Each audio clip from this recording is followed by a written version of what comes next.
ان الحمد للہ نحمده ونستعینه ونستغفره ونعوذ باللہ من شرور انفسنا ومن سیئات اعمالنا من يهده اللہ فلا مضل له ومن يضلل فلا هادی له واشهد ان لا الہ الا اللہ وحدہ لا شریک له واشهد ان محمدا عبده ورسوله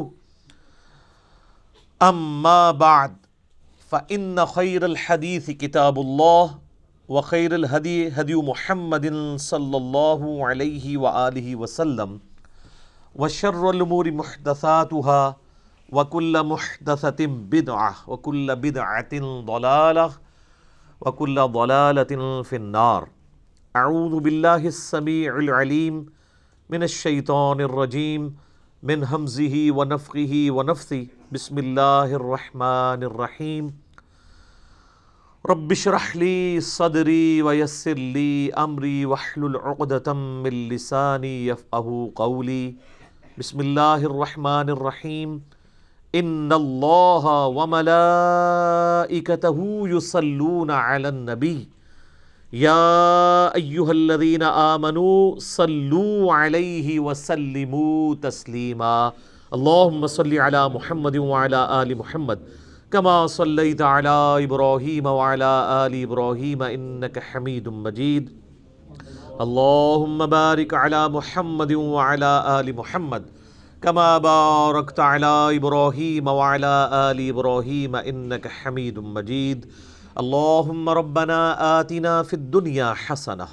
وفی الآخرۃ حسنۃ وقنا عذاب النار اللہم ربنا آتنا من لدنک رحمۃ وہیئ لنا من امرنا رشدا لا الہ الا انت سبحانک انی کنت من الظالمین حسبنا اللہ ونعم الوکیل یا حی یا قیوم برحمتک استغیث ولا حول ولا قوة الا باللہ العلی العظیم آمین.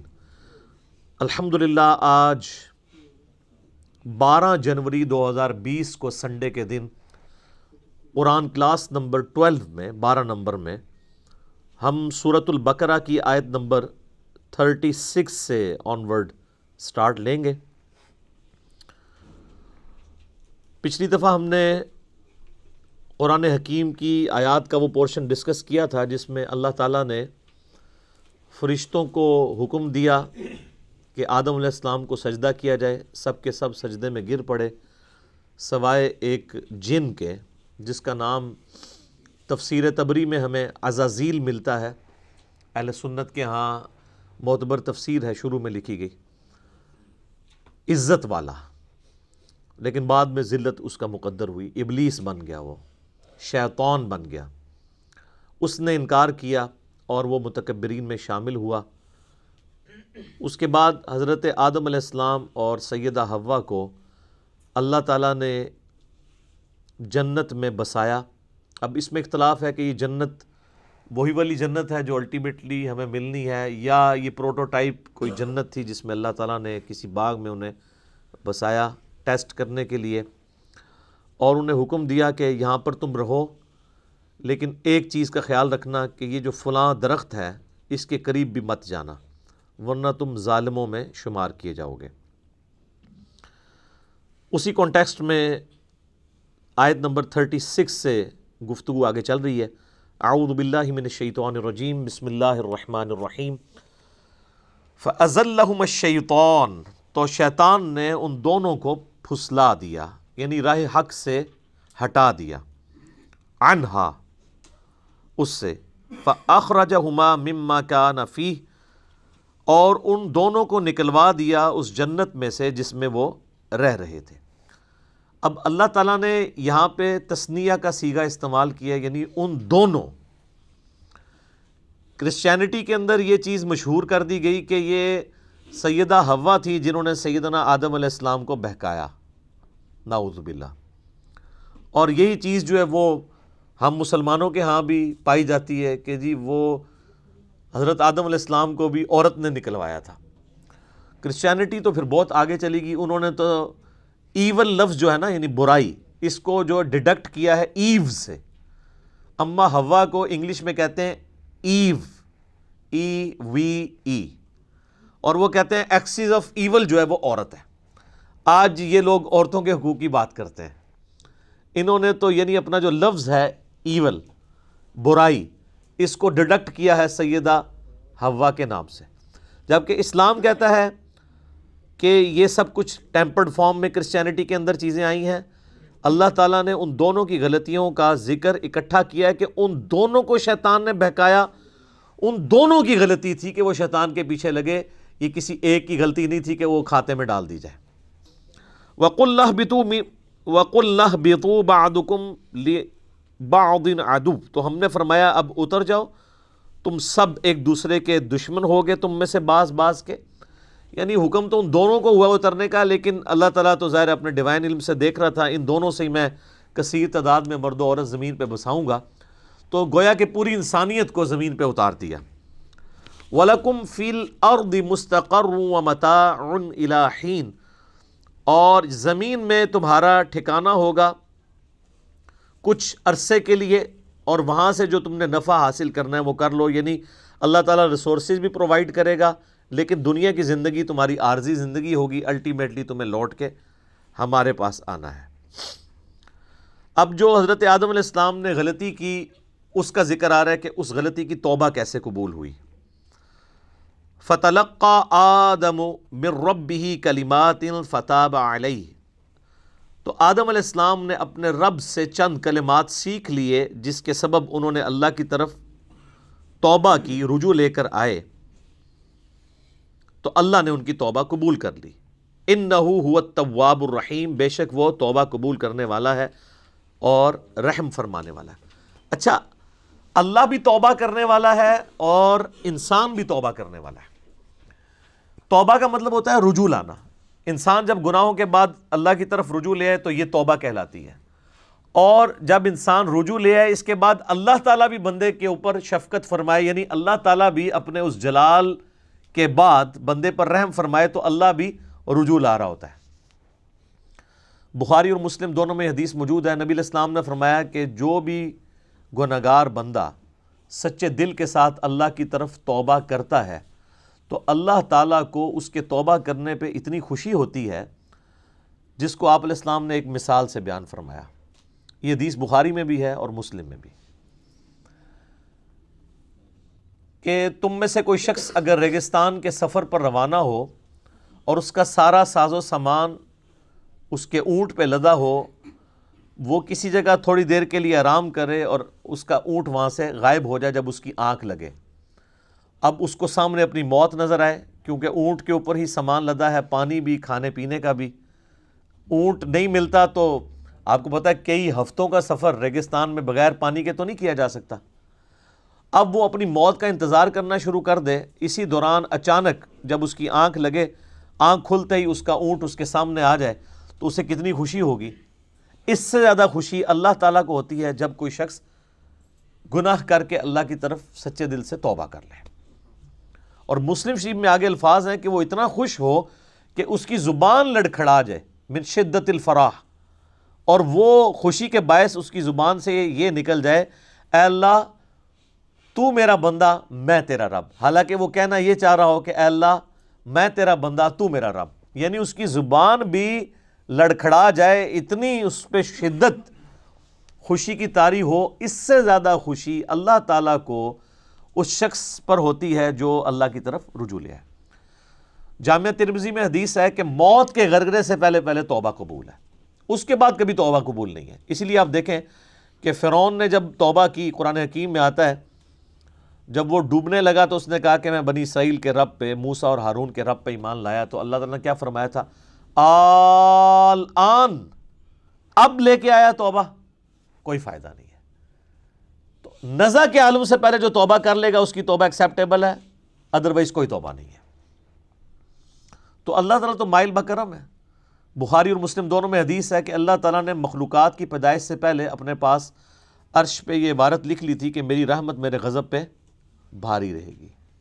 اور یہ انسان کے پاس بہت بڑا ایسٹ ہے کہ اللہ کی رحمت اس کے غضب پر بھاری ہے. ادروائز یہ ایکول بھی ہوتی اور صفت عدل اللہ کی غالب ہوتی تو مارے گئے تھے.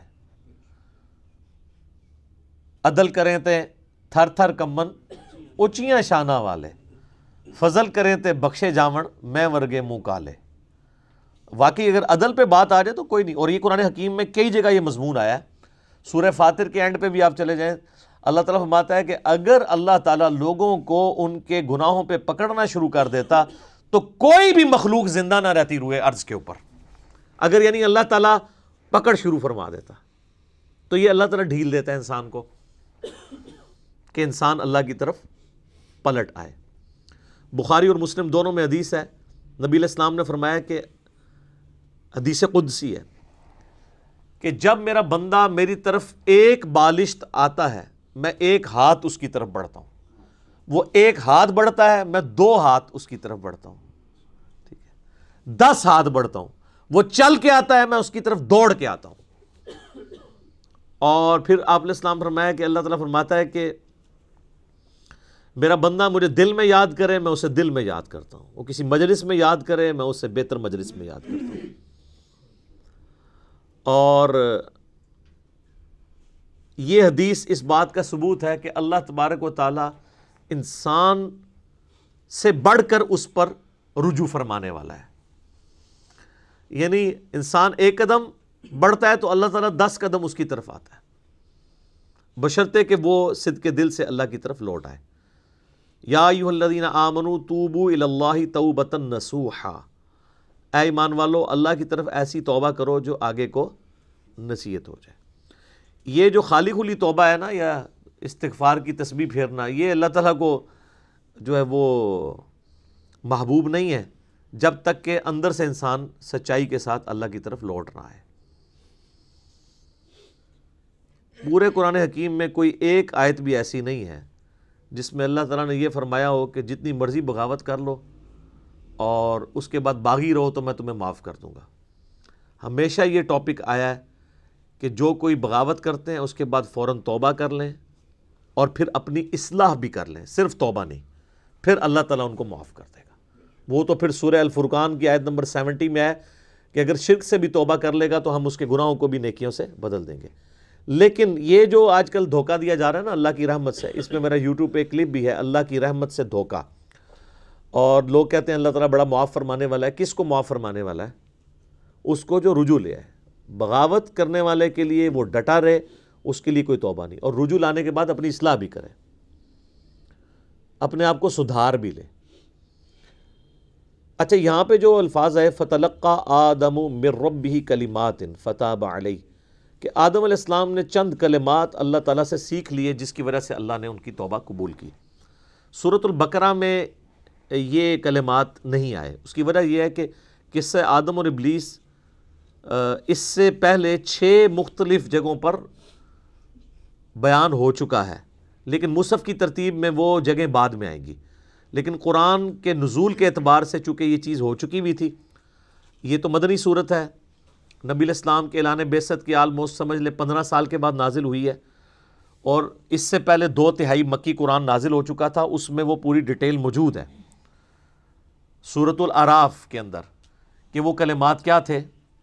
ربنا ظلمنا انفسنا وان لم تغفر لنا وترحمنا لنکونن من الخاسرین، اے رب ہمارے ہم نے اپنی جانوں پر ظلم کیا اور اگر تو نے ہم پر رحم نہ فرمایا اور ہمیں معاف نہ کیا تو ہم خسارہ پانے والوں میں سے ہو جائیں گے. قصہ آدم اور ابلیس قرآن حکیم میں 7 مقامات پر آیا. اس میں آخری مقام یہ ہے جو سورۃ البقرہ میں ہم پڑھ رہے ہیں، لیکن مصحف کی ترتیب میں یہ پہلا مقام ہے. یہ سارے مقامات پہ جو سکیٹرڈ فارم میں شیطان کی اور اللہ تعالیٰ کی گفتگو ہوئی، حضرت آدم علیہ السلام کا اور اللہ کا جو معاملہ ہوا، اس کو میں نے ایک لیکچر کے اندر کور کیا ہے، مسئلہ نمبر 79، اللہ، انسان اور شیطان. یہ میرا ٹائٹل ہے اس لیکچر کا، مسئلہ نمبر 79. اس میں نے ساری جگہ سے ٹکڑے اٹھائے کہ یہ والا پورشن اتنے حصے میں ہے، یہ دوسری صورت میں بیان ہو، جس طرح اب یہاں پہ وہ کلمات نہیں ہیں. البتہ ایک کمزور درجے کی روایت ہے المستدرک للحاکم کے اندر کہ حضرت آدم علیہ السلام نے اللہ تعالیٰ کے حضور نبی صلی اللہ علیہ وآلہ وسلم کا وسیلہ پیش کیا، جس کی وجہ سے اللہ تعالیٰ نے ان کی مغفرت کی۔ پھر اللہ تعالیٰ نے ان سے پوچھا کہ تمہیں محمد صلی اللہ علیہ وآلہ وسلم کا علم کیسے ہوا؟ تو انہوں نے کہا کہ میں نے جو ہے وہ جب تو نے مجھے پیدا کیا تو میں نے تیرے عرش پہ تیرے نام کے ساتھ سیدنا محمد رسول اللہ صلی اللہ علیہ وآلہ وسلم کا مبارک نام دیکھا تھا، تو مجھے اسی وقت پتہ چل گیا کہ یہ ہستی تیرے حضور عزت والی ہیں۔ اب یہ حدیث تو حاکم کے اندر موجود ہے، لیکن انتہائی کمزور درجے کی روایت ہے یہ۔ امام ذہبی نے تو بلکہ اسے آلموسٹ لکھا ہے کہ یہ گھڑی ہوئی روایت ہے، اور انجیل برناباس جو پبلک کے اندر ایک مشہور ہے نا، اس میں بھی اس قسم کی ایک روایت لکھی ہوئی ہے۔ تو وہ تو ظاہر ہے کہ کرسچن آن بھی نہیں کرتے، میں نے اس کے اوپر کئی دفعہ بولا ہے کہ وہ کوئی اتھینٹک نہیں ہے۔ مسلمان اس کو اس لیے پیش کر دیتے ہیں کہ جی اس میں ظاہر ہے وہ میرے خیال میں تو کسی مسلمان نے بیٹھ کے لکھی ہے وہ، کیونکہ اس میں انہوں نے جو اسلوب اڈاپٹ کیا ہے وہ اللہ کی کتاب نہیں لگتی۔ اللہ کی کتاب کا تو ایک مزاج ہوتا ہے نا، اللہ کی کتاب کا مزاج جو ہے وہ توحید کے اراؤنڈ سینٹرڈ ہوتا ہے، جبکہ آپ انجیل برناباس پڑھیں گے تو وہ آپ کو لگے گا کوئی نعتیہ کوئی کتاب ہے، تو وہ تو اس کا اسلوب ہی بتا رہا ہے، تو اس لیے ہم تو اس کو آن نہیں کرتے۔ بہرحال میرا یوٹیوب پہ کلپ لاکھوں لوگوں نے دیکھا ہے۔ کیا یہ کائنات نبی علیہ السلام کے لیے بنائی گئی؟ کیونکہ اسی حاکم کی ایک روایت میں آتا ہے کہ ہم اگر محمد کو پیدا نہ کرتے تو یہ ساری کائنات بھی پیدا نہ ہوتی۔ یہ بات اپنی اصل میں اس حد تک تو درست ہے کہ پوری کی پوری کائنات انسان کے لیے پیدا ہوئی ہے، کسی ایک انسان کے لیے نہیں، انسانیت ایز اے ہول کے لیے، جو پچھلی دفعہ ہماری آیات بھی گزر چکی ہیں کہ ہم نے جو کچھ زمین میں ہے تمہارے لیے پیدا کیا۔ باقی اس کو اس طریقے سے بیان کرنا قرآن حکیم میں یہ بیٹھتا بھی نہیں۔ اس کی وجہ یہ ہے کہ قرآن حکیم میں 7 دفعہ یہ واقعہ بیان ہوا ہے۔ جو چیز پوری انسانیت کی ہدایت کا سبب بننے والی تھی کہ ہمارا اوریجن آدم علیہ السلام ہے، 7 دفعہ ایک واقعہ قرآن میں مختلف انداز سے آیا ہے۔ کسی ایک جگہ تو آ جاتا کہ نبی علیہ السلام کا وسیلہ پیش کیا گیا تھا۔ یہاں پہ بھی کلمات ہیں، وہ کہتے ہیں نہیں کلمات سے مراد وہ ہیں، بھئی وہ کلمات بھی قرآن کے اندر آ گئے ہیں سورۃ الاعراف میں، اور قرآن کی سب سے بیسٹ تفسیر وہی ہوتی ہے جو قرآن کے اندر موجود ہو۔ تو جب قرآن خود بتا رہا ہے کہ کن کلمات کے ساتھ توبہ کی تھی، ربنا ظلمنا انفسنا وان لم تغفر لنا وترحمنا لنکونن من الخاسرین، وہ کہتا ہے نہیں یہ بھی پڑھا تھا، نال ہے بھی پڑھا سی، اوئی واقعنا عذاب القبری واقعنا عذاب الحشری، کتنے لکھے ہے؟ وہ کہتے نہیں قرآن میں تو لکھا ہوا ہے ربنا آتینا فی الدنیا حسنہ وفی الآخرۃ حسنۃ وقنا عذاب النار، اور واقعنا عذاب القبری واقعنا عذاب الحشری تو لوگ خود نہیں لگایا ہوا نا لوگوں نے۔ تو اس کو پھر انہوں نے ایک مسئلہ بنا لیا، ایک ضد کا، پھر کہتے ہیں کہ جی یہ آپ گستاخی کرتے ہیں جب آپ اس طرح کی روایتوں کو نہیں مانتے۔ روایتیں نبی علیہ السلام سے ثابت ہوں گی تو مانی جائیں گی نا، ان کی سند صحیح ہوگی تو مانی جائیں گی نا، گستاخی والی کون سی بات ہے؟ یہ تو اسی طریقے سے ہے کہ اگر ہم عیسائیوں سے یہ کہیں کہ حضرت عیسیٰ علیہ السلام اللہ کے بیٹے نہیں ہیں، اور سورۃ المائدہ کی وہ آیت پڑھ دیں، آیت نمبر 75 نمبر آیت، کہ عیسیٰ اور ان کی ماں تو کھانے کے محتاج تھے، ایسے لوگ تمہارے مشکل کشا کیسے ہو سکتے ہیں جو روٹی کھانے کے محتاج ہوں؟ تو وہ عیسائی تو یہ سمجھے گا حضرت عیسیٰ کی توہین ہو گئی ہے۔ اس سے بھی بڑھ کے سورۃ المائدہ کی آیت نمبر 17 ہے کہ اگر اللہ اس چیز کا ارادہ کرے کہ عیسیٰ کو، اس کی ماں کو، اور جتنے لوگ ہیں زمین میں ان کو موت دے دے تو اللہ کا کوئی کیا بگاڑ لے گا؟ تو وہ کہیں گے او بڑی توہین کر دی آپ نے۔ بھئی توہین تو تب ہوتی ہے نا جب کسی انسان کے ساتھ کمپیئر کروایا جا رہا ہو۔ جب اللہ تعالیٰ توحید بیان کرے گا تو آپ کے ذوم میں آٹومیٹیکلی توہین آ جائے گی۔ اس میں انبیاء کی توہین نہیں ہے، بلکہ انبیاء ہی نے ہمیں یہ تعلیم دی ہے۔ ورنہ میں علم الکلام میں پھکی کے طور پہ ایک جواب دیتا ہوں کہ جامعہ ترمذی میں، سنن ابی داؤد میں، سنن ابن ماجہ میں حدیث ہے، نبی علیہ السلام کو ایک صحابی نے سجدہ کیا، آپ علیہ السلام فرمایا سر اٹھا یہ کیا کر رہا ہے؟ کہ یا رسول اللہ میں وہ کوفے کے پاس ہیرا نامی ایک شہر ہے وہاں گیا تھا، میں نے دیکھا لوگ اپنے سردار کو سجدہ کرتے ہیں، تو آپ تو اللہ کے رسول ہیں، آپ زیادہ حقدار ہیں کہ ہم آپ کو سجدہ کریں، آپ تو ہمارے مذہبی پیشوا بھی ہیں، ہمارے پولیٹیکل لیڈر بھی ہیں، ہمارے ہر لحاظ سے ہمارا سب کچھ آپ ہی ہیں۔ تو آپ علیہ السلام نے فرمایا کہ مجھے بتاؤ جب میں فوت ہو جاؤں گا اور تم میری قبر سے گزرو گے، کیا میری قبر پہ بھی سجدہ کرو گے؟ انہوں نے کہا نہیں یا رسول اللہ۔ تو فرمایا پھر مجھے کیوں سجدہ کر رہے ہو؟ اگر میں سجدہ جائز سمجھتا تو بیویوں سے کہتا کہ اپنے خاوندوں کو سجدہ کریں اس حق کے سبب جو اللہ نے ان کو دیا ہے۔ اب مجھے بتائیں کیا نبی علیہ السلام نے اپنی توہین خود کر دی؟ وہ صحابی تو حضور کی عزت میں حضور کو سجدہ کر رہا تھا نا، حضور سے محبت کا اظہار کر رہا تھا نا۔ تو یہ جو کہتے ہیں عشق دے چلے نمبر لے گئے تے چلا تے صحابی بھی ہو جائے تے حضور علیہ السلام قبول نہیں کر دے، آ گیا چلے سر چوک یعنی بریکٹ میں، یہ کیا کر رہا ہے؟ عشق دے چلے نہیں ہم نمبر لے گئے، علم والے۔ انما یخشی اللہ من عبادہ العلماء، اللہ کی خشیت اور معرفت صرف اہل علم کو ہے۔ قل رب زدنی علما، اے نبی تم بھی دعا کیا کرو اے میرے رب میرے علم میں اضافہ کر دے۔ قل هل يستوي الذين يعلمون والذين لا يعلمون انما يتذكر اولو الالباب، اے نبی فرما دو بھلا علم والے اور بغیر علم والے برابر ہو سکتے ہیں؟ نصیحت تو نہیں حاصل کرتے مگر عقل والے۔ تو اسلام تو پورے کا پورا سینٹرڈ اراؤنڈ علم ہے، علم کے بغیر تو کچھ بھی نہیں ہے۔ اور علم وہ جو اللہ نے اپنے پیغمبروں کے ذریعے کتابوں کے ذریعے دیا ہے، تو اس کو اس طریقے سے ضد نہیں بنانا چاہیے۔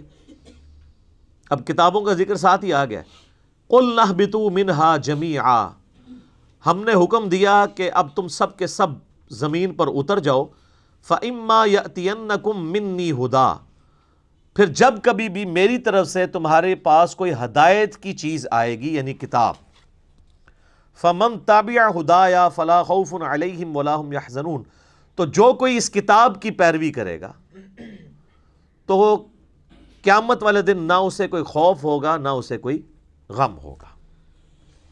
اب یہ دیکھ لیں، کہتے ہیں کتابوں کی بات کرتا ہے، تو قرآن کیا کہہ رہا ہے کہ جب ہمارے ابا جی کو اور ہماری اماں کو اتارا گیا جنت سے تو انہیں یہی نصیحت کی گئی تھی، اور اللہ تعالیٰ ہمارے پوری انسانیت کو جو ان سے پیدا ہونے والی تھی، ہم نے ایک ہی دفعہ نصیحت کی کہ اب تو زمین پہ اتر جاؤ، جب کبھی بھی کوئی ہدایت کی کتاب آئے گی تم نے اس کی پیروی کرنی ہے۔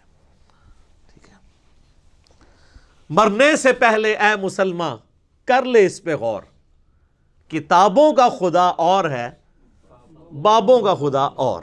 یہ وہی کتابی والی بات ہے جو میں نے دوسرے انداز میں بھی کہا ہوا ہے، نہ میں وابی نہ میں بابی، میں ہوں مسلم علمی کتابی۔ تو یہ علم اور کتابی تو ذکر ہو رہی ہے، پہلی نصیحت انسانیت کو یہ ہو رہی ہے کہ اب جا رہے ہو نا زمین پہ تو بس میری کتابوں کا انتظار کرنا ہے۔ تو جو کوئی کتابوں کی پیروی کرے گا اس کو نہ کوئی خوف ہوگا نہ کوئی غم۔ والذین کفروا وکذبوا بآیاتنا، اور جو لوگ ہماری آیات کا کفر کر دیں گے اور اس کو جھٹلا دیں گے، اولئک اصحاب النار، ایسے لوگ ہوں گے پھر جہنمی، ہم فیہا خالدون، وہ رہیں گے ہمیشہ ہمیشہ اس میں۔ تو جہنمیوں کی نشانی کیا ہے؟ جو اللہ کی کتاب سے بھاگے، جو کتابی نہیں ہے نا وہ جہنمی ہے۔ تو علمی کتابی ہونا چاہیے بندے کو، اور جو علم اور کتاب کو کہتا ہے سائیڈ میں رکھو، اور سٹوریاں اور کہانیاں اور فرسودہ خیالات ان کو لے کے چلتا ہے، تو اس کے لیے پھر اللہ تعالیٰ نے دوزخ بنائی ہے۔ اچھا، یہ جو آیات ہے نا سورۃ البقرہ کی آیت نمبر 38، اس میں اللہ تعالیٰ نے ریویلڈ نالج کا ذکر کر دیا ہے، وحی کے علم کا، کتاب اور سنت بھی اس میں شامل ہے، کیونکہ سورۃ الاحقاف میں آگے 26ویں پارے کے پہلے صفحے پہ یہ آیت ہے، ایتونی بکتاب من قبل ھذا او اثارۃ من علم ان کنتم صادقین، اے نبی ان سے فرماؤ کہ اگر تم میری اس کتاب کو نہیں مانتے ہو تو اس کتاب سے پہلے جو باقی نبیوں پہ کتابیں نازل ہوئی ہیں یا کوئی علم کے آثار ان کے آ رہے ہوں۔ تو علم کے آثار کو اللہ نے کتاب سے الگ ذکر کیا، علم کے آثار کیا؟ سنت۔ تو تم سچے ہو تو پھر اس سے بات کرو، ایتونی بکتاب من قبل ھذا او اثارۃ من علم، کتاب اور علم دونوں آ گیا، علمی کتابی، ٹھیک ہو گیا۔ تو یہ ہے ریویلڈ نالج جو اللہ تعالیٰ اپنے پیغمبروں کے ذریعے دیتا ہے۔ پیغمبر اللہ اور مخلوق کے درمیان وسیلہ ہیں، اگر کوئی شخص پیغمبروں کے وسیلے کے بغیر کوئی عقیدہ اختیار کرے گا تو وہ عقیدہ خواہ کتنا ہی اچھا کیوں نہ ہو اللہ کے حضور قابل قبول نہیں۔ یہ وسیلہ یہ پاکستان انڈیا والا نہیں، وسیلہ کہتے ہیں واسطے کو، اللہ اور مخلوق کے درمیان واسطہ پیغمبر ہے. پیغمبر کو اگر کوئی چھوڑ دیتا ہے تو ظاہر ہے پھر وہ اللہ کے بارے میں ایسی کوالٹیز کلیم کرے گا جس کو اللہ اون ہی نہیں کرے گا. پیغمبروں کو اللہ تعالیٰ رول ماڈل اس لیے بناتا ہے کہ انسان اپنی محبت میں کوئی اللہ کے ساتھ ایسے عقیدے وابستہ نہ کر دے کہ وہ اپنے ذوم میں تو وہ محبت میں کر رہا ہو اور اللہ تعالیٰ کو وہ چیزیں ناپسند ہوں. اب جن لوگوں نے یہ کلیم کیا کہ اس مخلوق میں اللہ تعالیٰ حلول کر جاتا ہے یا یہ مخلوق بھی خالق ہی نے مخلوق کا روپ دھار لیا ہے، تو یہ اللہ کی نفرت میں نہیں انہوں نے کیا، اللہ کی محبت میں کیا. انہوں نے کہا لا موجود الا اللہ، ہم اللہ کے سوا کسی وجود کو ماننے کے لیے تیار نہیں ہیں. پھر وہ اس میں اتنا غلو کر گئے کہ انہوں نے کہا یہ جو آپ کو مخلوق بھی نظر آ رہی ہے نا، یہ بھی اللہ ہی نے مخلوق کا روپ دھار لیا، نعوذ باللہ. تو یہ عقیدہ جو ہے وہ اللہ کی محبت میں ہی آیا نا، کہ ہم اللہ کے سوا کسی کو ایسے پرسنالٹی ماننے کے لیے تیار ہی نہیں ہے. لیکن کیا یہ پیغمبروں کا عقیدہ تھا؟ نہیں. پیغمبر کے عقیدے کے بغیر، پیغمبر کی بتائی ہوئی تعلیمات کے بغیر آپ کچھ سے کچھ کر لیں گے. اس لیے پیغمبروں کو رول ماڈل بنایا جاتا ہے. لقد کان لکم فی رسول اللہ اسوۃ حسنہ، بے شک نبی علیہ السلام کی زندگی میں تمہارے لیے بہترین نمونہ ہے. ورنہ انسان نے تو اپنی عقل سے تو آپ دیکھیں اتنی مت ماری گئی کہ ہاتھوں کے تراشے ہوئے بتوں کے آگے بھی لوگ جھکے. ویسے یہ عقل نہیں مانتی. اگر ہمارا پڑوسی ملک انڈیا نہ ہوتا اور وہاں پہ 90 کروڑ ہندو نہ ہوتے تو ہمارا دل کبھی نہ ٹھکتا کہ یار پڑھا لکھا بندہ بھی اپنے ہاتھوں کے بنائے بتوں کے آگے جھک سکتا ہے. تو جائیں سر، دنیا میں سب سے زیادہ پی ایچ ڈیز امریکہ کے بعد انڈیا میں ہے، اور وہ پی ایچ ڈی بھی بتوں کے آگے جھکے ہوتے ہیں. یہ تو اللہ بھلا کرے عامر خان کا کہ اس نے پی کے فلم بنا کے ان کا جنازہ نکالا ہے. لیکن پھر بھی لوگ فالو تو کر رہے ہیں، چل رہے ہیں اس چیز کے پیچھے.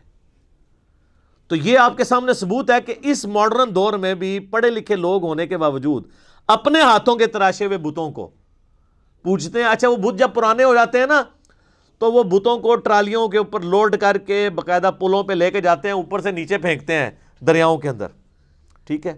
اور وہ کچھ ادھر ہی ٹوٹ رہے ہوتے ہیں، کچھ نیچے دھڑل سے گرتے ہیں. پھر بھی ان کو عقل نہیں آتی ہے کہ یار جو آپ کا معبود جس نے آپ جو بنایا ہوا ہے وہ پرانا ہو گیا، آپ اس کو پھر نیا گھڑ رہے ہیں. تو اب پھر انہوں نے خیر اس کے لیے اور پلی لیے. ویسے کتابیں تو ہندوؤں کی سپورٹ نہیں کرتی ہیں. As far as books are concerned دنیا میں کوئی بھی مذہب ایسا نہیں ہے جس کی کتابیں شرک کی طرف مائل ہوں. ہندوؤں کی بھی جو کتابیں ہیں نا، ویدیں جو ان کی مین جو کتابیں ہیں یا اپنیشدس ہیں، آپ ان کو بھی پڑھیں تو اس میں بھی ون گاڈ کا کنسیپٹ ملے گا. اور وہ یہ کہیں گے ہم یہ جو اسٹیچو بناتے ہیں نا یہ صرف دھیان کے لیے بناتے ہیں، بھگوان تو ایک ہی ہے. اور ان سے پوچھیں، یہ کہتے ہیں نہیں یہ بھگوان نہیں ہے، ہم ایک دھیان کے لیے اس کا اسٹیچو بناتے ہیں. یہ بھی غلط ہے. لیکن ان کی ویدوں میں یہ بات لکھی ہوئی ہے کہ اس خدا کا نہ کوئی اسٹیچو بنایا جا سکتا ہے، نہ کوئی بت بنایا جا سکتا ہے، نہ کوئی تصویر بنائی جا سکتی ہے. تو کتابوں تو وہ بھی نہیں چل رہے ہیں. اور ہمارے مسلمان پھر بڑا فخریہ بتا رہے ہوتے ہیں کہ جی دیکھیں جی ہندو تو اپنی کتابوں میں چل رہے تھے، تسی چل رہے ہو، تسی بھی تو کام چوک کے رکھے ہے. آپ دیکھ لیں مزارات کے اوپر جو کچھ ہو رہا ہے. تو آپ نے بھی تو یعنی وہی عقیدے کسی نہ کسی فارم میں بگاڑ کے اور ہستیوں کے ساتھ منسوب کیے ہوئے ہیں. اور پھر ہندوؤں کو بھی موقع ملتا ہے، وہ بھی پھر جملے کستے ہیں اور ایسی ایسی باتیں کرتے ہیں، پھر ہمیں بری لگتی ہیں. تو اپنے اوپر بھی توجہ دینے کی ضرورت ہے. تو یہ ریویلڈ نالج یہ بنیاد ہے اللہ تک پہنچنے کی. جنید بغدادی کا ایک قول ہے، قول تو آپ کسی کا بھی نقل کر سکتے ہیں. اچھی بات تو صحیح بخاری میں حدیث ہے، شیطان نے انسانی شکل میں آ کے آیت الکرسی کا وظیفہ دیا تھا تو نبی علیہ السلام فرمایا ہے وہ شیطان تھا، بات ٹھیک کی ہے اس نے. تو کسی بھی انسان کی کوئی بات اچھی ہو وہ کوٹ کرنی چاہیے. تو جنید بغدادی کا ایک قول بڑا مشہور ہے. ایک تو وحدت الوجود کے خلاف ان کا قول ہے کہ قدیم کو حادث سے الگ کرنے کا نام توحید ہے.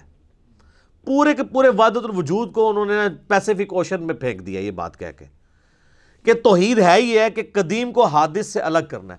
قدیم یعنی جو ہمیشہ سے ہے اللہ، حادث جو ہم ہے، حادثہ لفظ اردو میں بھی استعمال ہوتا ہے. مخلوق حادث ہے، ہمیشہ سے نہیں ہے اور ختم ہو جائے گی.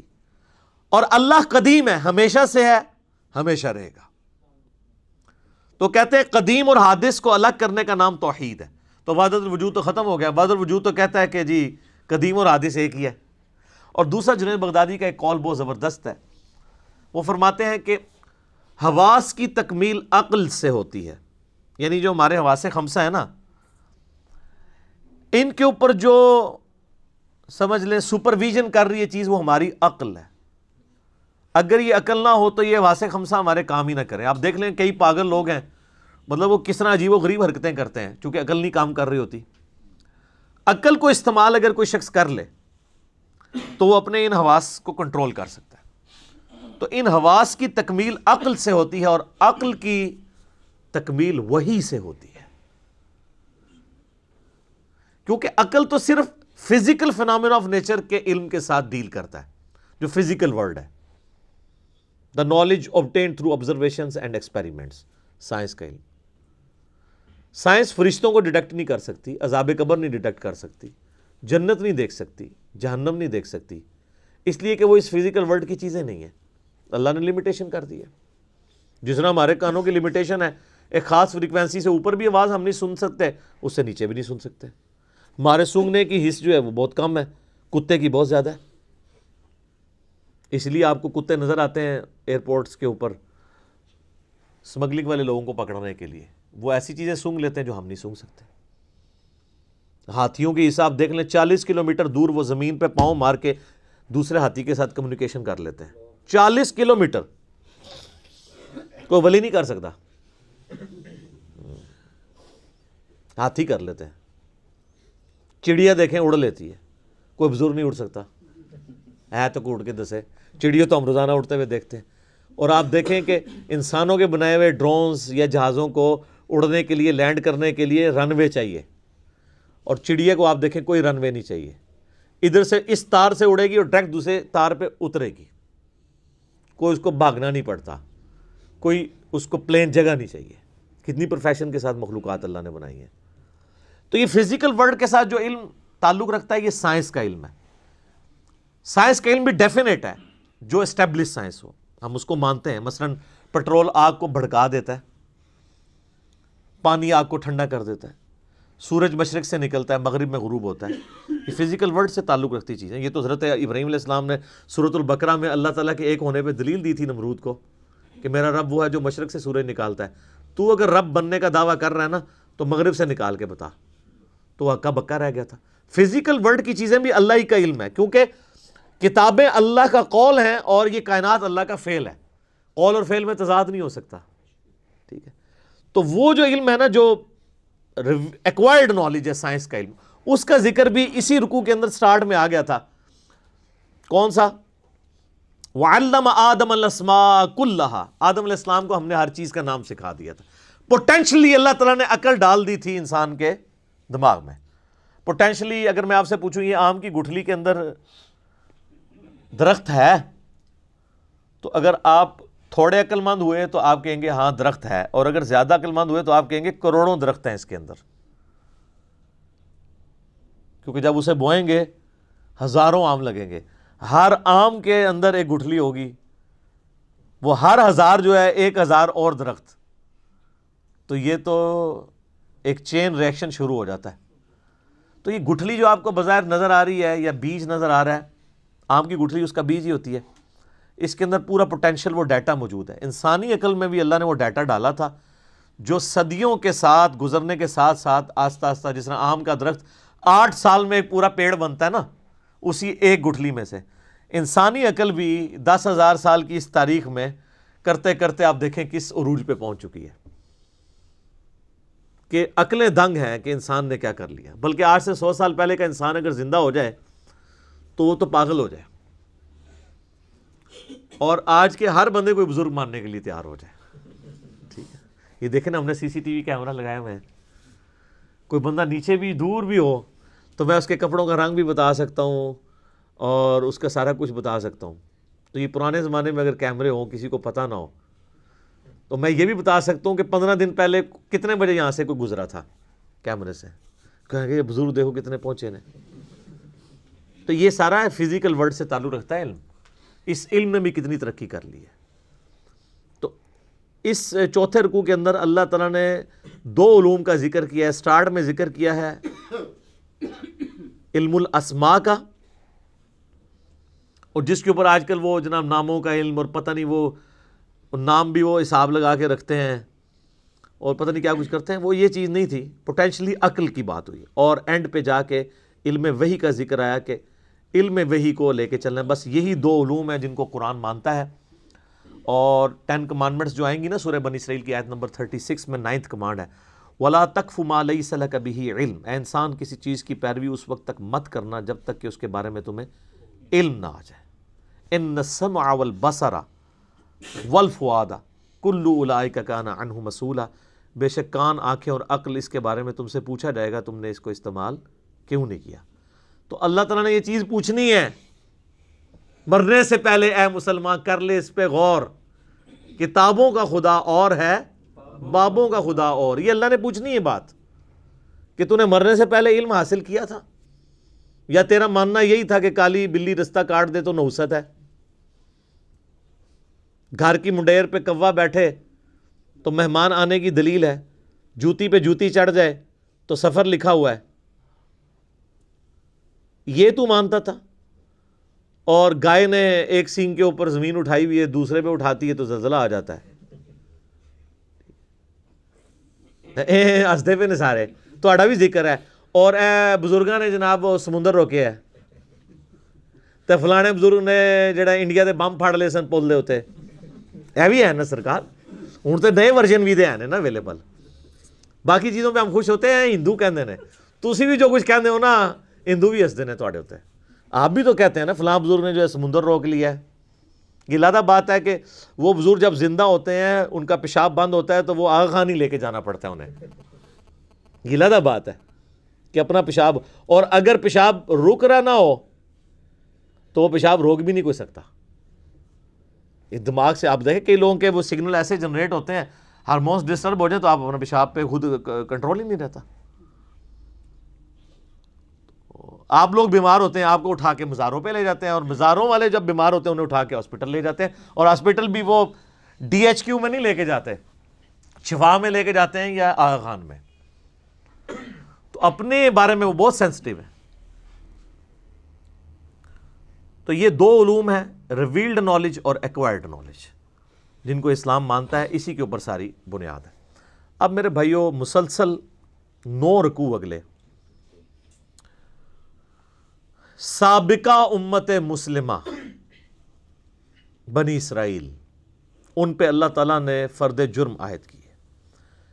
انتہائی سوز و گداز ہے جی ان 9 رکوعوں کے اندر۔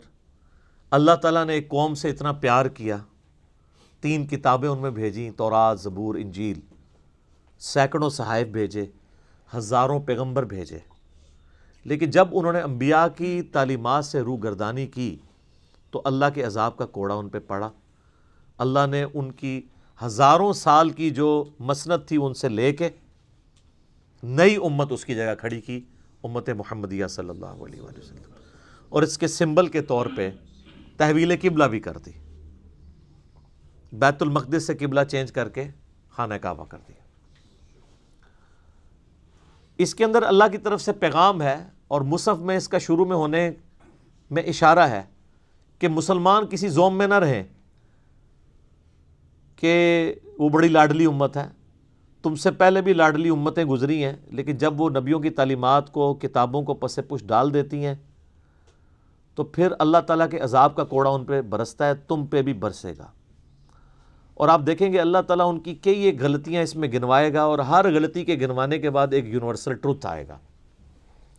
ویسے تو بڑے بڑے 7 یونیورسل ٹروتھ اس میں آئیں گے، لیکن اگر آپ باریکیوں میں دیکھیں تو یہ 12-13 کے قریب یونیورسل ٹروتھس آئیں گے کہ جو یوں کرتا ہے اللہ کا، اس کے بارے میں فیصلہ یہ ہے، چاہے وہ جو بھی ہے۔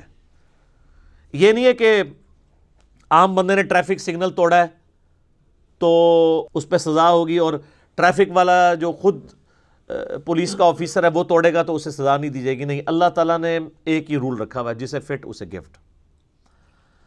اور بنی اسرائیل کی پوری ہسٹری جو ہے نا ان 9 رکوعوں میں ان کی ہسٹری کے واقعات کو کور کیا ہے، لیکن اجمالاً کیا ہے۔ کچھ واقعات ایسے ہیں جن کی ڈیٹیلز اس میں نہیں ہیں، وہ آگے چل کے سورۃ الاعراف میں آ جائے گی، سورۃ القصص کے اندر آ جائے گی، سورہ طٰہٰ کے اندر آ جائے گی۔ لیکن چونکہ یہ یہودیوں کو ایڈریس کیا جا رہا تھا، یہودیوں کو اجمالاً یہ باتیں پتہ تھی، ٹھیک ہے۔ جس طرح ہم ایز اے پاکستانی نیشن ہمیں کئی ایک چیزیں پتہ ہیں، اگر ہم اشارتاً بات کریں کہ جی وہ کارگل کی جنگ، تو اب وہ بتانے کی ضرورت نہیں ہے کب ہوئی تھی، اس میں کیا ہوا، پتہ ہے 65 کی جنگ، 71 کی جنگ. اس طریقے سے بنی اسرائیل کی ہسٹری میں بھی ان کو ایک چیزیں پتہ تھی، یا مسلمانوں کی ہسٹری میں غزوہ بدر، احد، اس کی ڈیٹیلز نہ بھی ہو، صرف ان کے نام بھی ذکر ہوں تو وہ ایک پورا نقشہ مسلمانوں کے ذہن میں آ جاتا ہے.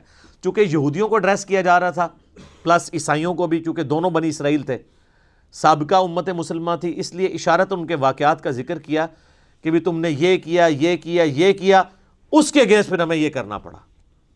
تم ہماری لاڈلی امت تھے، تمہیں ہم نے سارے جہان والوں پہ فضیلت بخشی تھی. یہ 2 دفعہ آیت ریپیٹ ہوگی کہ بنی اسرائیل کو ہم نے تمام جہان والوں پہ اپنے زمانے میں فضیلت بخشی تھی، لیکن جب وہ نبیوں کا راستہ انہوں نے چھوڑ دیا، کتابوں کو چھوڑ دیا اور بابی ہو گئے کتابی کی بجائے، اپنے علماء کے پیچھے لگ گئے، تو پھر ہم نے انہیں معزول کر دیا.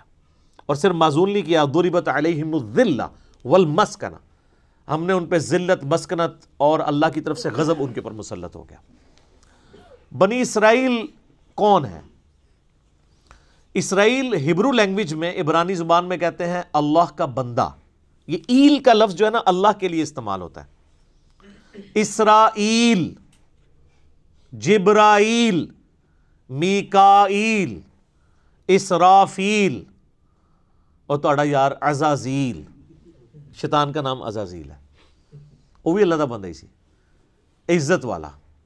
اچھا، تو یہ ہبرو لینگویج میں استعمال ہوتا ہے. اسرائیل جو ہے یہ لقب تھا سیدنا یعقوب بن اسحاق بن ابراہیم علیہم السلام اجمعین. حضرت ابراہیم علیہ السلام کے 2 بیٹے تھے نا، سیدنا اسماعیل علیہ السلام اور سیدنا اسحاق. حضرت اسحاق علیہ السلام کی اولاد میں پھر بنی اسرائیل ہوئے، کیونکہ ان کا بیٹا تھا یعقوب. یعقوب کا لقب تھا اسرائیل، اللہ کا بندہ. اور اس کا ذکر آپ کو سورہ آل عمران کے اندر مل جاتا ہے، پارہ نمبر جو 3 ہے نا. یہ کئی لوگ پوچھ بھی رہے ہوتے ہیں کہ جی یہ، کیونکہ ایسا بھی فتنہ اٹھا ہے کہ لوگ یہ کہہ رہے ہیں جی بنی اسرائیل جو ہے نا وہ اسرائیل، تو حضرت یعقوب کا نام کہیں وارد نہیں ہوا. تو قرآن کے اندر اللہ تعالیٰ نے حضرت یعقوب علیہ السلام کا نام ذکر کیا ہے، پارہ نمبر 4 کے سٹارٹ میں ہی ہے، آیت نمبر 93 ہے سورہ آل عمران کی.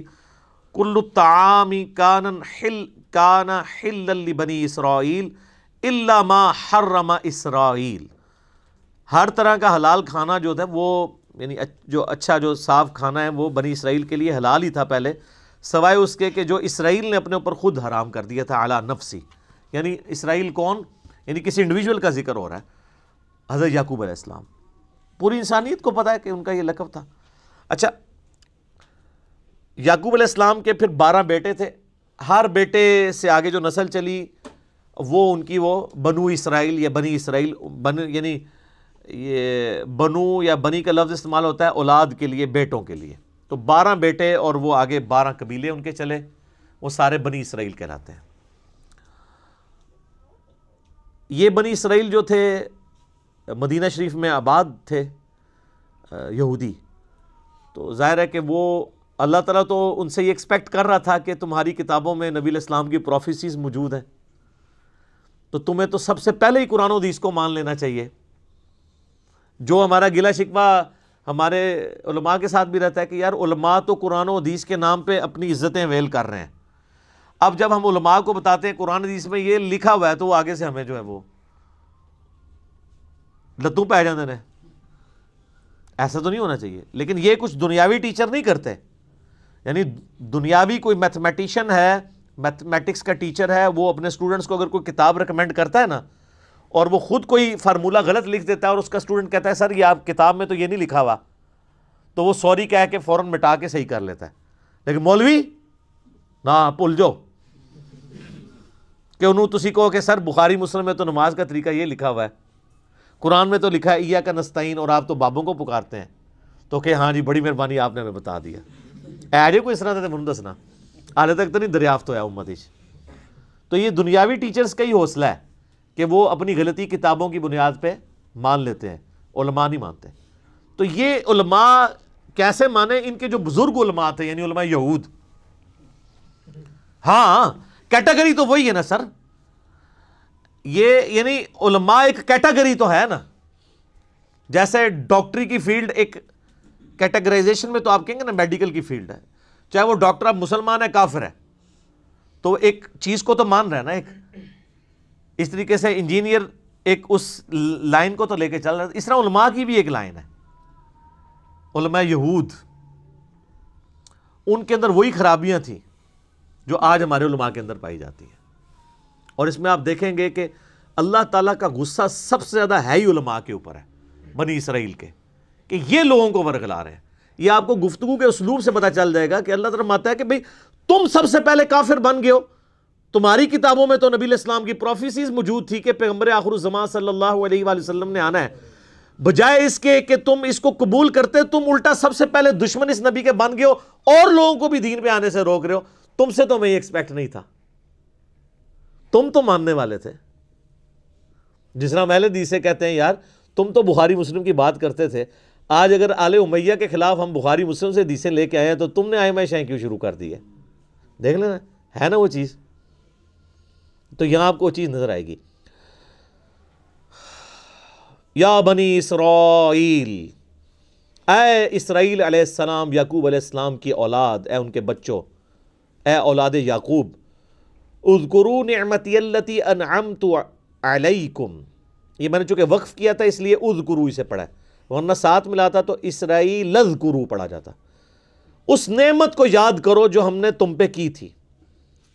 اوفوا بعہدی اوفی بعہدکم، تم اپنا عہد پورا کرو جو تم نے میرے ساتھ کیا تھا، میں اپنا عہد پورا کروں گا جو میں نے تم سے کیا تھا۔ وَإِيَّايَ فَارْهَبُونَ، اور صرف مجھ سے ہی ڈرو۔ کسی اور کا ڈر کیوں لگا ہوا ہے جس کی وجہ سے تم عہد پورا نہیں کر رہے؟ وہ ڈر کیا تھا؟ اپنی چودراہٹ چھین جانے کا۔ کون سا عہد تھا جس کا اللہ نے سٹارٹ کیا ہے بنی اسرائیل؟ اس عہد کو پورا کرو جو تم نے مجھ سے کیا تھا، میں بھی اپنا عہد پورا کروں گا۔ کیا عہد تھا؟ عہد یہ تھا کہ اللہ تعالیٰ نے ہر پیغمبر سے یہ عہد لیا ہے کہ وہ آنے والے پیغمبر کے بارے میں اپنی امت کو بتائے اور یہ چیز پکی کر کے جائے کہ جب وہ پیغمبر آئے تو اس کے اوپر ایمان لے کے آئے، جو سورہ آل عمران میں موجود ہے۔ اللہ تعالیٰ نے انبیاء کی ارواح سے بھی عہد لیا تھا، تورات کے اندر موجود تھا کہ بنی اسماعیل میں سے آخری پیغمبر آئیں گے، موسیٰ علیہ السلام کے بھائیوں میں سے۔ ڈیوٹرانومی چیپٹر میں قرآن کے تعارفی لیکچرز میں بتا چکا ہوں ڈیٹیل کے ساتھ۔ آج بھی کتاب الاستثناء چیپٹر آپ ڈیوٹرانومی نکالیں، تورات میں 18 نمبر باب کی 18 نمبر آیت ہے، اے موسیٰ میں تیرے ان بھائیوں میں سے یعنی بنو اسماعیل میں سے تیری مانند ایک رسول اٹھاؤں گا، اور یعنی تیری مانند ہوگا۔ وہ میں نے ساری ریزیمنس بتائی ہیں۔ اسی طریقے سے گاسپل آف جان جو نیو ٹیسٹمنٹ ہے، انجیل، اسی کتاب مقدس کے اندر اس میں موجود ہے۔ حضرت عیسیٰ علیہ السلام کہتے ہیں کہ مجھے تمہیں بہت کچھ کہنا ہے لیکن ابھی تم متحمل نہیں ہو، وہ آخری پیغمبر جب آئیں گے تو وہ تمہیں ساری باتیں بتائیں گے، وہ ہستی جب دنیا میں آئیں گی وہ میرا نام روشن کریں گی، اور اللہ تعالیٰ ان کے منہ میں اپنا کلام ڈالے گا۔ یہ کوالٹی اور کسی پیغمبر کی نہیں ہے۔ باقی پیغمبروں کو کتابیں سلیبس کی فارم میں دی جاتی تھی، ہمارے نبی علیہ السلام کے دل پر اللہ نے قرآن کو نازل کیا، اور یہ اگلے نبیوں کو پتہ تھا کہ آخری نبی کی ایک یونیک کوالٹی یہ ہوگی کہ ان کے دل میں کلام اتارا جائے گا، جو قرآن میں بھی ہے، وَمَا يَنطِقُ عَنِ الْهَوَىٰ إِنْ هُوَ إِلَّا وَحْيٌ يُوحَىٰ۔ نبی علیہ السلام اپنی خواہش نفس سے کچھ نہیں کہتے بلکہ وہ وہی کہتے ہیں جو اللہ تعالیٰ ان کو وہی کرتا ہے۔ تو اللہ تعالیٰ ہمارا ہے کہ جو تم نے عہد کیا تھا، وہ آگے چل کے سورۃ البقرہ میں 89 نمبر آیت آئے گی کہ نبی علیہ السلام جب دنیا میں تشریف نہیں لائے ہوئے تھے، اس وقت یہودی جب مار کھاتے تھے اوس اور خزرج سے، جو مشرکین عرب کے قبائل تھے، تو ان کو یہ دھمکی لگایا کرتے تھے کہ آج تو تم ہمیں مارتے ہو، جب وہ آخری نبی آئیں گے ہم ان کے ساتھ مل کے تمہارے خلاف جنگ کریں گے، پھر پوری دنیا میں ہمارا ڈنکا ہوگا۔ تو یہ عہد ان کو پتا تھا کہ اللہ نے یہ عہد کیا ہے کہ آخری نبی کے ذریعے رومن اور پرشین امپائر کو اکھاڑ کے اللہ تعالیٰ پوری دنیا پہ اسلام کا غلبہ کرے گا۔ لیکن جب وہ آخری پیغمبر آئے تو وہی یہودی منکر ہو گئے، اور وہ اوس اور خزرج جن کو یہ دھمکی لگایا کرتے تھے انہوں نے اسلام قبول کر لیا۔ تو وہ ہدایت جو ڈائریکٹلی یہودیوں کے لیے نازل ہوئی تھی اس سے انہوں نے تو استفادہ نہیں کیا، لیکن اوس اور خزرج نے کر لیا۔ تو اس سے یہ بات پتہ چلی کہ اللہ کا کوئی رشتہ دار نہیں ہے، ورنہ یہ تو رشتہ داری بنائے بیٹھے تھے نا بنی اسرائیل، 80 ساڑھے ورگا کوئی ہو سکتا ہے؟ اللہ نے اٹھا کے پرے پھینکا۔ اور امی جاہل لوگ جن کو امی کہا جاتا تھا، اوس اور خزرج، ان کو اللہ نے دنیا کا امام بنا دیا کتابوں کو ماننے کی وجہ سے۔ یہ بابوں کو مانتے رہ گئے، اپنے علماء یہود کو، یہودی علماء نے ہی کہا نا، آگے آپ کو پتہ چلے گا وہ کس طریقے سے مخالفت کرتے تھے نبی الاسلام کی۔ یہ تو اب 3-4 سپارے چلنے ہی اس کے اوپر ہیں، کیا کیا سازشیں کرتے تھے۔ تو اسی لیے میں کہتا ہوں مولوی اتنی پیڑی شیو ہے کہ نبی بھی موجود ہو، مولوی کے ورگلانے کے اوپر عوام الناس نبی کی بات نہیں سنتی، مولوی کی بات کے پیچھے لگ جاتی ہے۔ تو سر آج اگر مولوی کی بات کے پیچھے لوگ لگے ہوئے ہیں اور کتاب و سنت کو نہیں مان رہے تو کوئی زیادہ پریشانی کی بات نہیں ہے۔ علماء یہود کے پیچھے لگ کے 10 یہودی بھی نہیں تھے جو ایمان لائے اور نبی علیہ السلام کی مبارک زندگی میں، اور قرآن حکیم کا کتنا اچھا خاصا حصہ یہودیوں کو ایڈریس کرتا ہے۔ آیات تو نازل ہوئی لیکن فائدہ ان کو کوئی نہیں ہوا۔ فائدہ کس کو ہو گیا؟ دوسروں کو، جنہوں نے ان کتابوں کو مان لیا، ان باتوں کو مان لیا، تعلیمات کو مان لیا۔ تو اللہ کی کسی کے ساتھ کوئی رشتہ داری نہیں ہے، جو کتابوں کو پیغمبروں کو مان لے وہ اللہ کا سگا ہے، اور جو نہ مانے چاہے وہ پیغمبروں کی اولاد بھی ہے۔ یہ بنی اسرائیل کون تھے؟ حضرت یعقوب علیہ السلام، حضرت ابراہیم علیہ السلام کی اولاد تھے، اللہ نے کوئی پرواہ نہیں کی۔ تو خونی رشتہ کوئی کام نہیں آیا جب انبیاء کی تعلیمات کو چھوڑ دیا، چاہے بنو اسرائیل ہوں یا آج بنو اسماعیل ہوں۔ یہ ہمارے جو سید لوگ کہلواتے ہیں یہ بنو اسماعیل ہے نا، ان کے اندر بھی کافی کیڑا گھسا ہوا ہوتا ہے، وہ ہمیں کہہ رہے ہوتے ہیں امتی، ایک امتی آیا سی، امتیاں دی یہ گل ہے، ہم ان کے امتی تو نہیں ہیں، امتی تو نبی الاسلام کے ہیں، حالانکہ خود بھی امتی ہیں۔ تو ان کے دماغ میں بھی کیڑا آیا ہوتا ہے، تو ان کو یہ بات بتائیں کہ آپ کی نسبت آپ کو کام نہیں آئے گی اگر آپ نے نبی صلی اللہ علیہ وآلہ وسلم کی تعلیمات کی پیروی نہ کی۔ یہاں دیکھ لیں اللہ نے فرمایا تم اپنا عہد پورا کرو، ایک بڑا عہد الست بربکم قالوا بلا، جو روحوں سے عہد لیا تھا، اور دوسرا عہد جو تمہارے پیغمبر تم سے لے کے گئے تھے کہ پیغمبر آخر الزمان صلی اللہ علیہ وآلہ وسلم کو ماننا ہے، آج بھی وہ عہد پورا کر لو، آج بھی تم سے صلح ہو سکتی ہے۔ وَآمِنُوا بِمَا أَنزَلْتُ مُصَدِّقًا لِمَا مَعَكُمْ، اور ایمان لاؤ اس کتاب کے اوپر جو نازل ہوئی ہے اس حال میں کہ تمہارے پاس جو پہلے سے کتابیں موجود ہیں وہ ان کی بھی تصدیق کرتی ہے۔ یہ کتاب یہ نہیں کہتی کہ تمہاری کتابیں غلط ہیں، یہ تو ایسی کتاب ہے جو تمہاری کتابوں کو صحیح مان رہی ہے۔ یا تو کہہ رہی ہو وہ کتابیں نہیں ہیں، پھر تمہیں ریلیکٹنٹ ہو جاؤ تم، یہ تو کہہ رہی ہے تورات بھی اللہ کی کتاب ہے، انجیل بھی، تو یہ کتاب تو تمہاری کتابوں کی تصدیق کر رہی ہے۔ کس اعتبار سے؟ ایک اس اعتبار سے کہ ان کتابوں کو اللہ کی کتاب مان رہی ہے، اور اس اعتبار سے بھی تصدیق کر رہی ہے کہ ان کتابوں میں موجود تھا کہ ایک آخری پیغمبر آئیں گے، ان پہ کتاب نازل ہوگی۔ تو قرآن پریکٹیکلی اس کتابوں کی تصدیق ہے، کیونکہ ان کتابوں میں جو پیش گوئی تھی وہ پوری کس طرح ہوئی؟ قرآن کے آنے سے۔ تو گویا قرآن نے آ کے ان کتابوں کو سچا ثابت کر دیا کہ اس میں لکھا ہوا ہے کہ آخری پیغمبر آئیں گے، لو آ گئے ہیں، اس میں لکھا ہے ان پہ کتاب نازل ہوگی، لوگ نازل ہوگی۔ دو اعتبار سے تصدیق کر رہی ہے، ایک تو یہ ان کتابوں کو صحیح بھی کہہ رہی ہے، اور ان کتابوں کی سٹیٹمنٹ کی پریکٹیکل نشانی بن کے یہ کتاب آ گئی ہے۔ وَلَا تَكُونُوا أَوَّلَ كَافِرٍ بِهِ، اور سب سے پہلے تم تو کافر نہ بنو اس کتاب کے، تم تو منکر نہ بنو، تمہیں تو پتہ ہے۔ وَلَا تَشْتَرُوا بِآيَاتِي ثَمَنًا قَلِيلًا، اور میری آیات کو چند ٹکوں کے عوض بیچو تو مت۔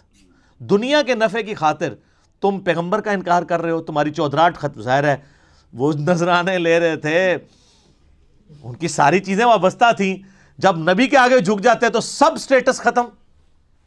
آج بھی اگر علماء کتاب و سنت کو مانے تو وہ اپنے فرقے کی مسجد میں سروائیو نہیں کر سکتے، کوئی ایک بات ان کے خلاف نہیں وہ کر سکتے، تو پہلے بھی ایسا تھا۔ تو اللہ فرما رہا ہے تم تو پہلے کافر نہ بنو اور چند ٹکوں کے عوض دین نہ بیچو، وَإِيَّايَ فَاتَّقُونَ، اور صرف مجھے سے ڈرو۔ یعنی بار بار اللہ تعالیٰ دیکھیں ڈرنے کا ذکر کر رہا ہے کہ اگر تمہیں واقعی اللہ کا خوف ہے نا کہ مرنے کے بعد اللہ کے حضور پیشی ہونی ہے تو پھر تم یہ ایمان قبول کر لیتے۔ تو اس سے کیا پتہ چلی کہ جو علماء نہ ڈر ہو جاتے ہیں، بے فکرے ہو جاتے ہیں اللہ تعالیٰ کے معاملات میں، ان کو کبھی بھی ہدایت نہیں ملتی، نیور۔ جس کی مثال یہ ہے کہ نبی علیہ السلام کے مبارک زمانے میں ان کو ہدایت نہیں ملی۔ وَلَا تَلْبِسُوا الْحَقَّ بِالْبَاطِلِ، اور حق کو باطل کے ساتھ مت ملاؤ، وَتَكْتُمُوا الْحَقَّ، اور حق کو مت چھپاؤ، وَأَنْتُمْ تَعْلَمُونَ، اور تم جانتے تو ہو کہ یہ حق ہے. جانتے بوجھتے ہوئے حق اور باطل کو مکس نہ کرو، گڑبڑ کر. یہ کنفیوز کر دیتے ہیں آج بھی. آپ علماء دیکھیں، آپ کوئی بات لے کے جائیں نا، وہ اور ہی کوئی بات کر دیتے ہیں. آپ ان کو بتائیں جی بخاری میں لکھا ہے کہ رفع دین سے نماز پڑھو، اور جی بخاری میں تو لکھا ہے کھڑے ہو کے پیشاب بھی کر سکتے ہیں. یہ کیا کر رہے ہوتے ہیں؟ کوئی اور بات کو اس کا مکس کر کے اس معاملے کو ڈیلیوٹ کرنے کی کوشش کر دیتے ہیں. تو سر بالکل مرد کھڑے ہو کے پیشاب کر سکتا ہے، یہ تو اللہ نے بہت بڑی سہولت دی ہے مسلمانوں کو. ہم کا بھی انکاری ہیں، لیکن چونکہ انہوں نے پٹی پڑھائی ہوئی ہے پبلک کو، جیسے کہا کہ جو وہ بت رکھ کے آتے تھے اس لیے رفع دین ہوتا ہے. اب ہم کہتے ہیں کہاں لکھا ہوا ہے، تو کہتے ہیں ہم نے تو نہیں یہ کہا، یہ علی ہمارے پہ ویسے الزام لگاتا ہے. تو سر یہ پوری کی پوری عوام جو ہے، اس کو کس نے یہ پٹی پڑھائی ہوئی تھی؟ آپ نہیں پڑھائی ہوئی تھی. آج آپ منکر ہی ہو گئے خود ہی. تو یہ ان آیات کے اوپر میں انشاءاللہ اگلی دفعہ گفتگو کروں گا، اور یہ آج کا قرآن میں آپ کے سامنے رکھوں گا. یہ قرآن پرانا نہیں ہے، بالکل وہی پکچر آپ کو آج کے علماء میں نظر آئے گی، وہی خرابیاں آج کے علماء میں نظر آئیں گی. بخاری مسلم میں حدیث ہے، تم بھی اگلے لوگوں کے پیچھے چل پڑو گے قدم با قدم، بالشت بر بالشت، حتیٰ کہ ان میں سے کوئی گوہر کے سوراخ میں داخل ہوا تم بھی اس کے پیچھے چلو گے. تو صحابہ نے پوچھا یہ اگلے لوگوں سے مراد کیا یہود و نصارہ ہیں؟ آپ نے فرمایا اگر وہ مراد نہیں تو اور کون سے لوگ ہیں؟ ایک ایک خرابی جو یہود و نصارہ کے علماء میں تھی وہ ہمارے علماء میں موجود ہے. اور اللہ تعالیٰ بار بار ایڈریس ہی علماء کو کرتا ہے کہ اصل میں یہ ہیں لیڈر اور یہ لوگوں کو ورگلاتے ہیں. لیکن اس سے یہ نہ سمجھیے گا کہ علماء کی وجہ سے وہ فالورز چھوٹ جائیں گے، نہیں. اللہ کہتا ہے ان کو تو عذاب ہونا ہے کہ انہوں نے ان کے پیچھے اندھے بن کے کیوں چلے. یہ نہ ہو کہ لوگ خوش ہو رہے ہوں کہ خیر ہے اگر مولوی نے غلط مسئلہ بتایا تو وہی نہ اپنے ٹھڈ بھردے جڑا اپنے منہ چ خوراک جڑا نا نوالا پانا ٹھڈ بھرتا ہے، کسی کے پیٹ میں نوالا جائے تو آپ کا پیٹ نہیں بھرتا. تو اپنے اعمال کا حساب آپ نے خود دینا ہے. اللہ تعالیٰ سے دعا ہے جو حق بات میں نے کہی اللہ تعالیٰ ہمارے دلوں میں راسخ فرمائے. اگر جذبات میں میرے منہ سے کوئی غلط بات نکل گئی اللہ تعالیٰ ہمارے دلوں سے معاف کر دے. ہمیں کتاب و سنت کی تعلیمات پر عمل کر کے دوسرے بھائیوں تک پہنچانے کی توفیق عطا فرمائے. اللہم صلی علی محمد وعلی آل محمد کما صلیت علی ابراہیم وعلی آل ابراہیم انک حمید مجید. اللہم بارک علی محمد وعلی آل محمد کما بارکت علی ابراہیم وعلی آل ابراہیم انک حمید مجید. سبحانک اللہم وبحمدک اشہد ان لا الہ الا انت استغفرک واتوب الیک وما علینا الا البلاغ المبین. جزاکم اللہ خیرا. احسن الجزاء.